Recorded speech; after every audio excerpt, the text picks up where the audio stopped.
Hello అండి. అందరూ ఎలా ఉన్నారు? నేనైతే చాలా బాగున్నాను. ఐ హోప్ మీరు కూడా బాగున్నారని అనుకుంటున్నాను. ఈరోజు మీకోసం అయితే మంచి రెసిపీ తీసుకొచ్చాను. బియ్యం పిండితోని కట్లెట్ ఎలా చేయాలనేది ఈ వీడియోలో చూపిస్తా చూడండి. దీనికోసం అయితే ఎక్కువ ఐటమ్స్ అవసరమే లేదు. ఇంట్లో ఉన్న వాటితోనే అయిపోతుంది. ఎలా చేయాలి అనేది మొత్తం చూడండి. ఫస్ట్ అయితే ఒక గిన్నె తీసుకొని అందులో మనం కట్ చేసి పెట్టుకున్న ఆనియన్స్ వేసుకోవాలి. లావుగా ఉన్న ఆనియన్స్ 2 అయితే సరిపోతుంది.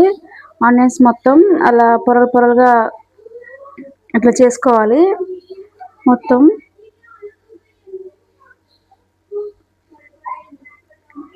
వీడియోలో చూపించినట్టుగా మొత్తం అలా చేసుకొని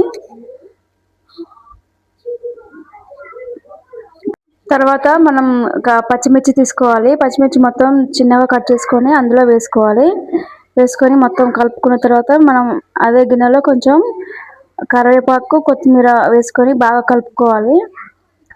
పచ్చిమిర్చి కొంచెం తక్కువగా వేసుకోండి, పిల్లలు తింటారు కాబట్టి.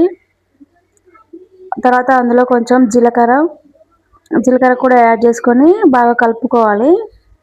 తర్వాత కొంచెం పసుపు, కారం అన్నీ వేసుకొని కొంచెం ఆయిల్ కూడా వేసుకొని బాగా కలుపుకోవాలి. కారం కొంచెం చూసి వేసుకోండి. ఆల్రెడీ మనం పచ్చిమిర్చి వేసాం కాబట్టి మళ్ళీ కారం ఎక్కువ అవుతుంది. మొత్తం అంతా అలా కలుపుకున్న తర్వాత మనం టేస్ట్కి సరిపడా సాల్ట్ అయితే వేసుకోవాలి.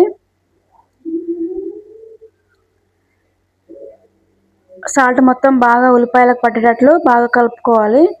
అప్పుడే టేస్ట్గా వస్తుంది కట్లెట్.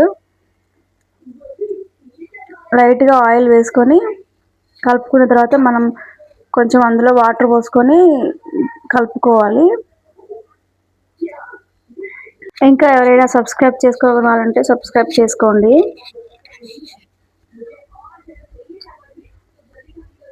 తర్వాత అందులో కొంచెం మనం బియ్యం పిండి యాడ్ చేసుకొని బియ్యం పిండి చూసి యాడ్ చేసుకోవాలి. ఆనియన్స్ తక్కువైతే బియ్యం పిండి ఎక్కువైతే టేస్ట్గా ఉండదు. ఆనియన్స్ తగ్గట్టే బియ్యం పిండి కూడా వేసుకోవాలి. నేనైతే కప్పు బియ్యం పిండి వేసుకున్నాను. అది మొత్తం బాగా కలుపుకోవాలి. చూడండి ఎలా వచ్చిందో. మొత్తం చపాతీ పిండిలా కలుపుకొని కొద్దిసేపు పక్కన పెట్టుకోవాలి. ఆలోపు మనం గ్యాస్ మీద ప్యాన్ పెట్టుకొని అందులో ఆయిల్ హీట్ ఎక్కగా వీడియోలో చూపించినట్టుగా మొత్తం అలా చేసుకొని బాగా ఆయిల్లో వేసుకోవడమే.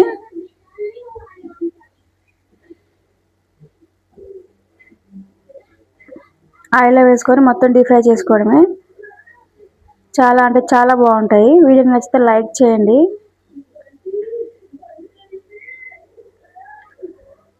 అన్నీ బాగా గోల్డెన్ కలర్లోకి వచ్చేంతసేపు ఫ్రై చేసుకొని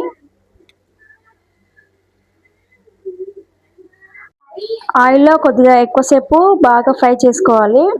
మంట చిన్నగా పెట్టి, ఎందుకంటే బియ్యం పిండి కాబట్టి కొంచెం లోపల పచ్చిగా ఉంటుంది.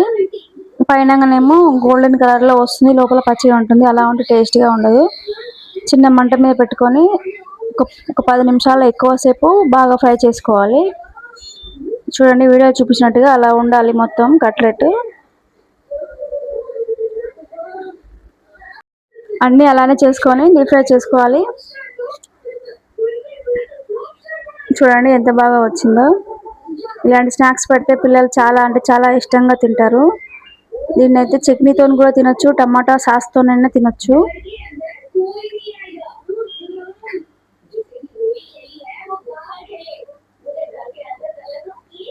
మీరు కూడా ట్రై చేసి ఎలా వచ్చిందో కామెంట్ చేయండి. ఇంట్లో ఉన్న వాటితోనే ఇలా అప్పుడప్పుడు పిల్లలకి ఇలా చేసి పెడితే చాలా ఇష్టంగా తింటారు. మిగతా అన్నీ అలానే వేసుకొని డీప్ ఫ్రై చేసుకోవడమే. చూడండి ఎంత బాగా వచ్చాయో. చాలా అంటే చాలా టేస్టీగా కూడా ఉంటాయి. లోపల మొత్తం బాగా ఫ్రై అయింది. పైన కూడా చాలా అంటే చాలా క్రిస్పీగా ఉంది. వీడియో నచ్చితే లైక్ చేయండి. ఇంకా ఎవరైనా సబ్స్క్రైబ్ చేసుకోకుంటే సబ్స్క్రైబ్ చేసుకోండి. అండ్ మీరు కూడా ట్రై చేసి ఎలా వచ్చిందో కామెంట్ చేయండి. Thank you for watching.